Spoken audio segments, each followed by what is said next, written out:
అవును, మీరు విన్నది నిజమే. మీ డబ్బు యొక్క విలువ మెల్లిమెల్లిగా చనిపోతుంది. అది ఎలాగంటారా? నేను ఈ వీడియోలో చెప్తాను. చివరి వరకు చూడండి. ఒకసారి ఆలోచించండి.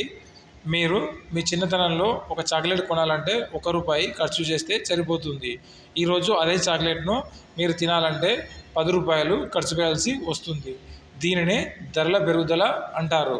మన సంపాదన కూడా ఇదే విధంగా గనక ఉంటే మనం సంపన్నులం కాలేము. కానీ అందరూ చేసే పొరపాటు ఏంటంటే డబ్బు సంపాదించాలంటే సేవ్ చేస్తే సరిపోతుంది అనుకోవడం. కానీ ఈ సూత్రం ధరల పెరుగుదల ముందు ఓడిపోతుంది. సమాజం చెప్పిన దారిలో మనం నడిస్తే జీతం వస్తుంది, ఖర్చు పెరుగుతుంది, కళ్ళు వాయిదా పడతాయి. ఈ సెంటెన్స్ మళ్ళీ చూడండి. సమాజం చెప్పిన దారిలో నడిస్తే జీతం వస్తుంది, ఖర్చు పెరుగుతుంది, కళ్ళు వాయిదా పడతాయి. కానీ నిజమైన సంపద ఎప్పుడు వస్తుంది అంటే డబ్బు ఎలా పనిచేస్తుంది అని తెలుసుకున్నప్పుడు మాత్రమే వస్తుంది. ఈరోజు మనం తీసుకున్న ఈ చిన్న ఆర్థిక నిర్ణయమే మన జీవన ప్రమాణాన్ని, జీవన శైలిని మెరుగుపరుస్తుంది. త్వరగా నేర్చుకోండి, తెలివిగా ఆచరించండి.